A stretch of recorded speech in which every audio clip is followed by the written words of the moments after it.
يستعد الفريق الأول لكرة القدم بالنادي الأهلي لخوض أول مباراة له في بطولة دوري أبطال أفريقيا للموسم الجديد في ذهاب دور ال32، وذلك بعد الفوز الكبير الذي حققه الفريق على المصري البورسعيدي ب4 أهداف نظيفة في الجولة الأولى لبطولة الدوري المصري الممتاز.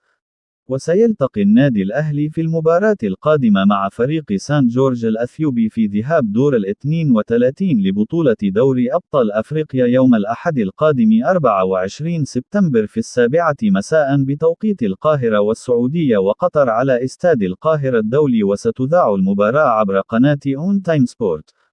وستقام مباراتي الذهاب والإياب بين النادي الأهلي وفريق سان جورج الأثيوبي في القاهرة لعدم اعتماد الملاعب في أثيوبيا، حيث ستقام مباراة الإياب يوم الجمعة 29 سبتمبر. وقررت رابطة الأندية المصرية تأجيل مباراة الأهلي وسيراميكا كليوباترا في الجولة الثانية لبطولة الدوري المصري، والتي كان مقرر إقامتها يوم الأربعاء 27 سبتمبر بسبب إقامة مباراة النادي الأهلي في إياب دور ال32 لبطولة دوري أبطال أفريقيا. ويفقد النادي الأهلي خدمات لاعبه المغربي رضا سليم أمام بطل أثيوبيا بسبب الإيقاف بعد تعرضه للطرد مع فريقه السابق الجيش الملكي المغربي في مباراة ربع نهائي بطولة الكونفدرالية الموسم الماضي.